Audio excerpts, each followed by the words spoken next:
And once again, good morning. And it is my pleasure to introduce Mr. Doug Woody. We are going to talk about careers in construction and general contracting.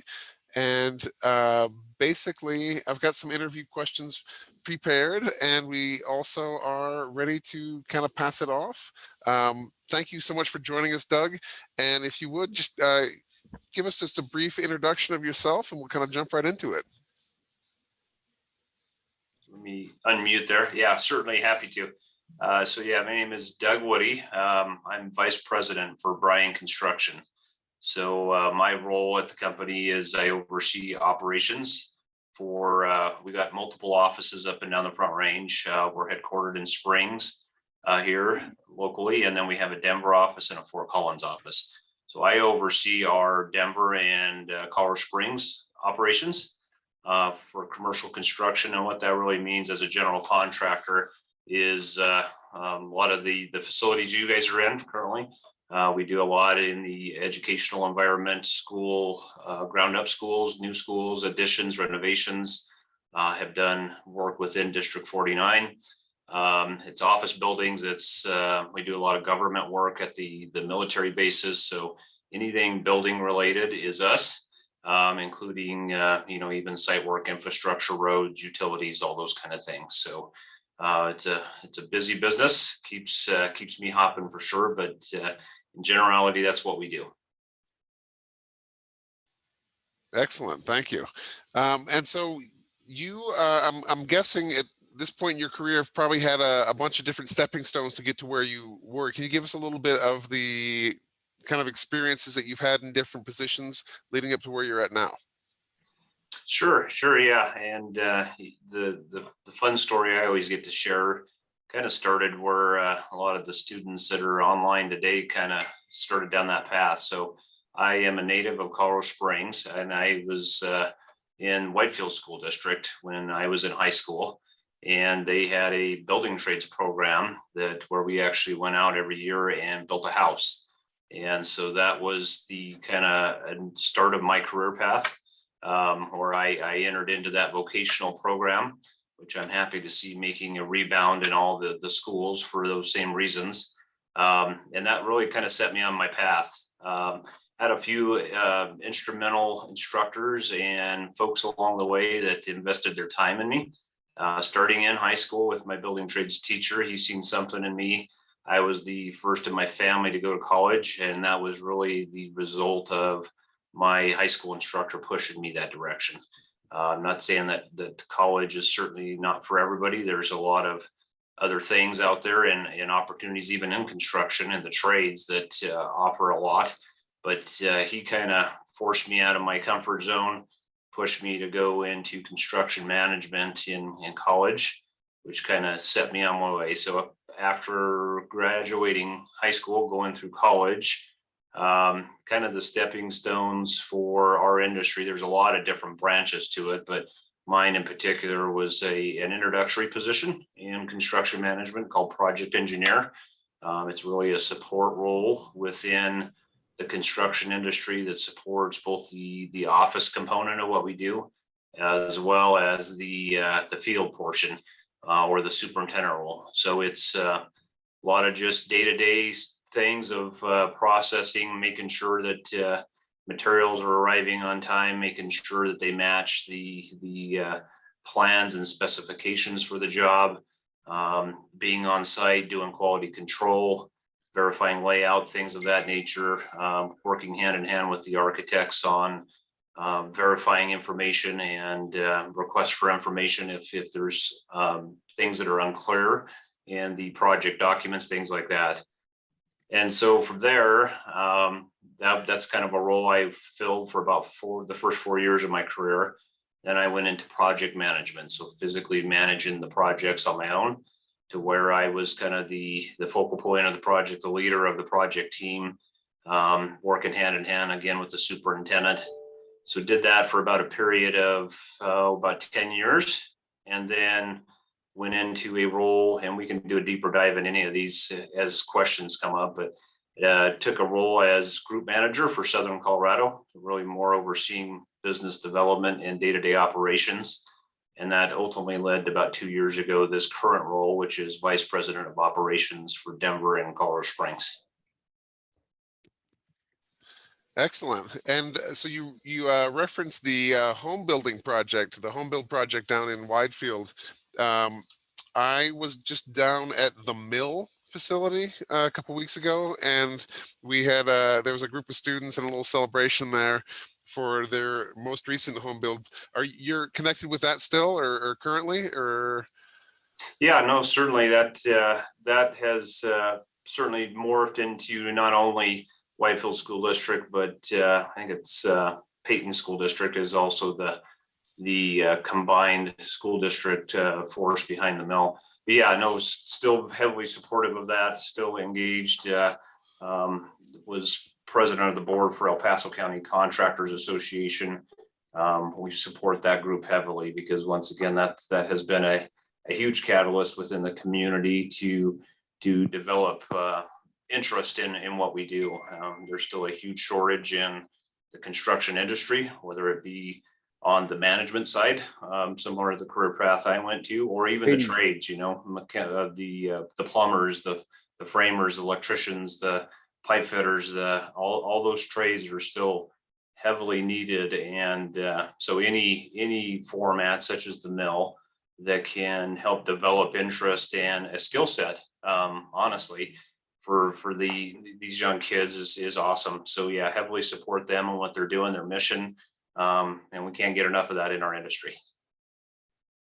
Yeah, fantastic. And just to emphasize for our students, we are going to be doing a home build with District 49. I'm not 100% sure if this is going to be something we do on our Patriot campus out here in Falcon.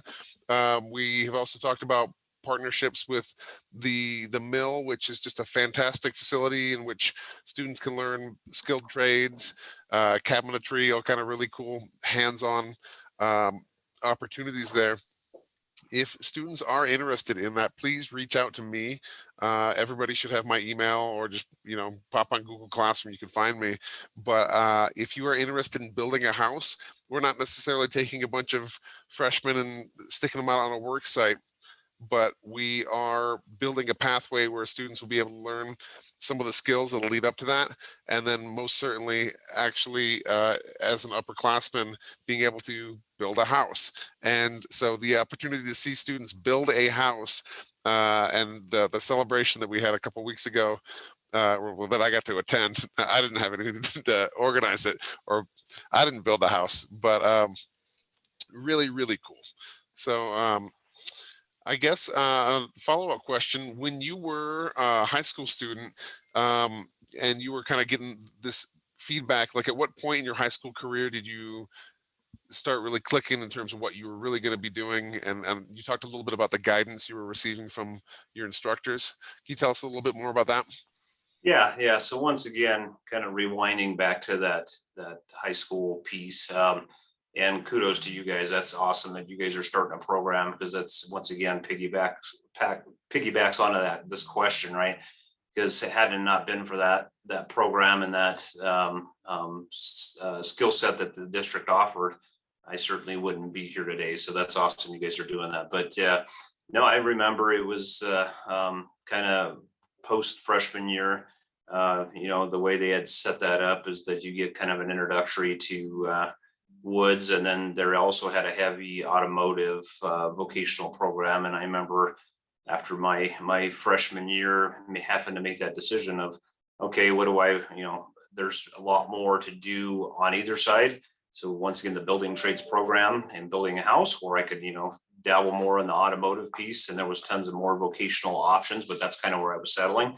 My dad and brothers were heavy automotive type guys, always worked on their own cars, and remember starting to lean that direction. But I always had this level of interest of building things. In the summers, I had been roofing houses in high school and doing little side jobs, so I felt that was a better fit for me. But who knew that small decision at that time would lead me to where I'm at today. But so that program once again was all throughout high school, building houses. And the more I got involved in it, the more passionate I became about it. I knew I was in the right spot for me. It fit me well. I was just a sponge, learning all I could. But once again, instructors are everything, right?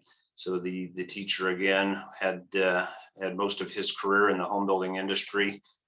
Fortunate that he broke off that to take on this endeavor at Whitefield to teach a building trades class, and invested in those kids for a lot of years, myself included.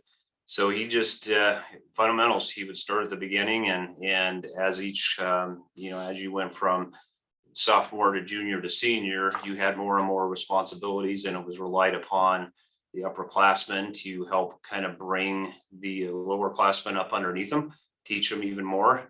But it was everything from, the only things we didn't do as part of that building trades program was some of this more skilled trades, electrical, plumbing, excavations, things like that, that was a little over the skill set of the class, but everything else we did. The drywall was the other piece we didn't do. But that skill set, once again, and that investment by that instructor was heavily important to everybody in that class, and teach you a lot of good work ethic, taught me a lot of focus to detail, quality control, all those things. And once again, him seeing something in me as an instructor and really kind of taking me under his wing was hugely beneficial to me learning this career path. Thank you. And can you share a bit about how soft skills, one of the things we're working on with our student body is, we've got our knowledge and our abilities and everything that we're concerned about with our grades. And then we've also got things like turning stuff in on time or being able to communicate clearly through email or whatever it may be. Can you share about like the value of soft skills in your position? Yeah, certainly. Soft skills probably are equally as important as the skill set of knowing the trade or knowing your business. Usually soft skills are the first impression, right, of whatever it would be, maybe a meeting or a interview into a position, whether that's even written, right. And I always encourage our people to kind of reread and make sure that what they're posting and putting in emails or putting out in public is something that they are comfortable with, because once again, that's first impressions. And I always speak to the fact that emails don't ever replace conversations either. I always encourage our people to speak and follow up with phone calls, or in-person meetings are always best. And then emails become that document trail as a follow-up, saying, thank you for the conversation. Here's a summary of that, or here's my understanding of what we talked about today. So, having those soft skills, knowing how to present yourself, knowing how to be confident in yourself in a lot of ways, because that sometimes can be hard to do when you're entering into a new trade, new role, or even a new endeavor as you're coming out of high school into whatever that next step is for you. Is learning those soft skills, learning how to be proficient at them is hugely important, and will be for your entire career. Great. And can you share a bit about how your industry was impacted during the pandemic? Sure, I can. So one thing, we were at very stressful times, as it was for everybody. Not knowing at the start and the onset of it if construction was going to be considered essential, an essential employer. We were fortunate about a week and a half into that, we were considered to be that. And so that was kind of step number one. So the good thing is we were considered essential, really didn't have to send anybody home, lay anybody off, do anything like that. So that was the first step that was very important in that whole process. But it certainly did change and adapt, because you're talking some of our job sites, we could have as many as 150 employees or workers on a job site at any given time. And so as we began, it became obviously a topic of our weekly management meetings, and subsequent to that, a lot of fill-in meetings as new information was coming out, trying to adapt our policies and procedures to what was being asked. We did have to throttle back and do a rotating schedule to stay at the 50% occupancy in our offices up and down the Front Range. So we had people working from home. We had, and that was mainly in the office again, because we can't afford to do that in the field. I mean, the work has to go on and has to get built. So mainly the office seen that rotational work from home schedule. But the bigger changes were early in the field, and it with having that many workers at one time, having to be mindful of the distancing rules that were out there, wear masks. We actually set up a lot of our job sites with, a lot of them when we're in construction don't have functioning sinks. So we had a shop here locally fab up an engineered, actually it's kind of cool, a stainless steel sink system that you put a jug like you do on a water station, that you get water at in an office building, and it has a foot pump, and created hand wash stations out of it, so that you could wash your hands. And obviously hand sanitizer stations everywhere became the norm. We did have a handful of COVID outbreak issues on some of our jobs that made us have to shut them down. We ended up having to get them cleaned, our trailers cleaned many times, to where we hired a professional service to do that, and ensure that it was a safe work environment. So there was a lot of moving parts, a lot of dynamics that we had to adjust to day. And the biggest dynamic for us was the internal struggle of having an office environment and a field environment that we had to treat differently, because we had a lot of our office people working from home, working on shifts, but that wasn't an option for our field guys. So there was a dynamic there that was tough to manage, and everybody was great sports about it and worked through it tremendously. And we really never missed a beat, thank goodness, because we were very concerned about our business. Great. And we actually got a student question coming into the chat.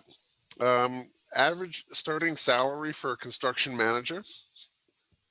So if you choose the route of going through, and we hire several different degrees, construction management is our number one recruiting degree, but we also hire civil engineering, mechanical, and electrical engineering, kind of the big areas of focus for degrees for us.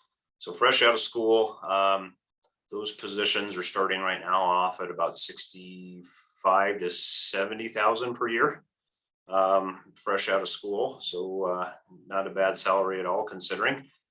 And so that's usually the kind of the low end. And then we also have internships during college as well that are paid. Those are not on a salary basis. Those are more on an hourly basis. And we're paying those out at, I believe, $17 an hour right now for summer internships, or even 6-month internships if your class schedule will allow it to be paid to learn while you're in college.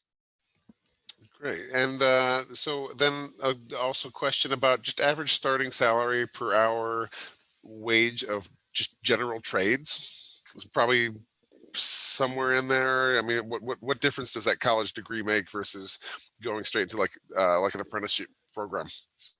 Yeah, that varies based on the trade, right? So your higher paying trades are typically your HVAC trades, your plumbing trades, your electrical trades, your pipe fitters, which is typically like fire sprinkler systems that go into our buildings, fire alarm. Those kind of trades are your higher paid positions. I think as a kind of a level set going into the industry, you're probably talking probably around $20 an hour to start. But as you get into apprenticeship type programs and you earn, whether it's a journeyman plumber or a master electrician, or there's so many categories within each trade. But it's not unheard of on some of the trades like an HVAC technician. Some of those guys are pushing $45 to $50 an hour. master electricians are probably in that kind of category.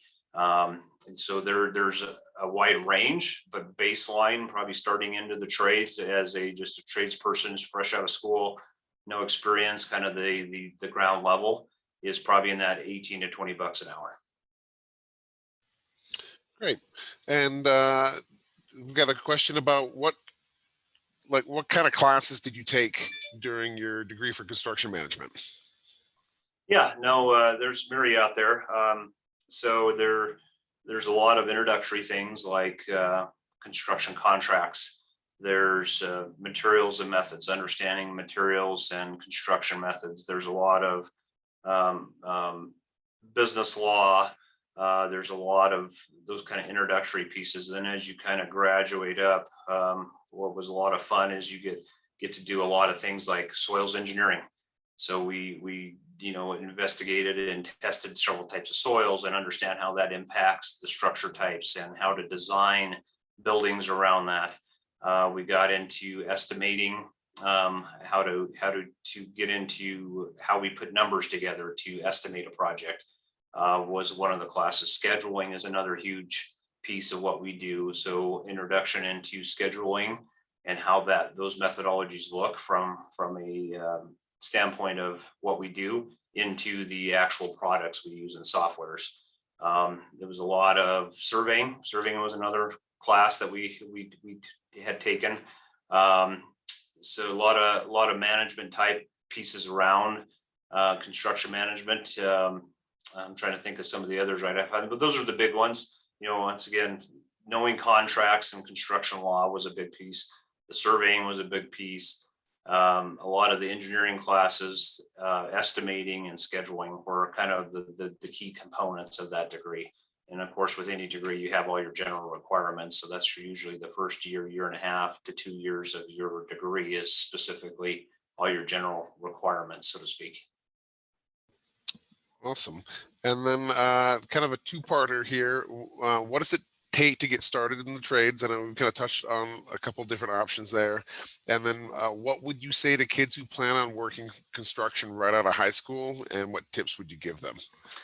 So we are fortunate here locally to have a lot of tremendous resources to work with. And I don't know how engaged, and I'm assuming you are, but Careers in Construction has been a great advocate and support of taking kids and why they're in high school, giving them a great foundation for what the trades will look like, and giving you as kids and young adults a baseline of blueprint reading, general understanding of safety on tools, doing all the core components that really helps us as an employer, so that that skill set's already there. And so getting involved with that would be a key component. Obviously, how Mike and I were introduced was the Pikes Peak Business Association, where we're teaming up with school districts like yourself and people like yourself to offer anything from these speaking sessions to even job shadowing.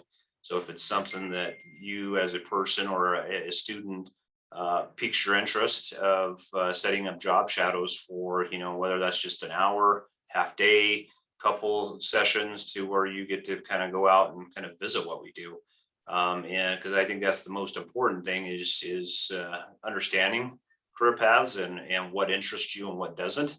And, even if it's to find out that this is not for you, I think that's equally as important. So there's a lot of avenues out there to get a good foundation. And there's nothing more important than what you guys are doing too, is if you're going into and getting vocational programs stood back up and you're applying those, just like you spoke to, of building a house every year, there's nothing better than that experience that you will learn as a student in that type of a program. Great. And what classes would you recommend students take in high school if they're interested in this industry? So it is a lot of math. Day to day, what we do, is, when you're talking about estimating and numbers, and a lot of what we manage is budgets, and even out in the field, a lot of math does apply. So generally any of your math classes up to algebra comes in handy, and trigonometry both are big key components of what we do. So expressing a lot of interest in that would be healthy and beneficial. And anything is like we're talking again, anything that if there's a wood shop, and I would even encourage even things like metals, welding, if those kind of opportunities exist, or if you can find a way to get engaged in any of that, those all apply to our industry. So they don't necessarily have to be specific to construction as you think of it. If you think through like welding and metals, right, that's a lot of what we do too. A lot of our structures are structural steel, and a lot of the pipe and things that we put into buildings have to be welded. So there's a lot of overlap there. So anything vocational that would apply to give you that firm foundation would also be a benefit, depending on if you're looking at the trade or the management route. But once again, I would highly encourage, even if it's the management route, having that good foundation. There's no substitute for that. All right, and we're kind of winding down here, but Mr. Doug Woody, what do you do in your free time? Well, let's see. So I am celebrating sending my last daughter off to college this year. So we are empty nesters, learning how to not have kids in the house. This has been a little bit of a uniqueness. So. But no, we loved a lot of outdoor stuff. Obviously, born and raised here in Colorado Springs, love it here for all the reasons of all it has to offer. So heavily into hiking, camping, outdoor sports, do a little bit of skiing. For a lot of my years, as a lot of people can attest to, is my daughter was heavily involved in club sports and high school sports. So didn't leave much time for activities, but probably will even take on a little golf here. That has always been something I've wanted to work on my golf game that I'll have a little bit more time for. Very good.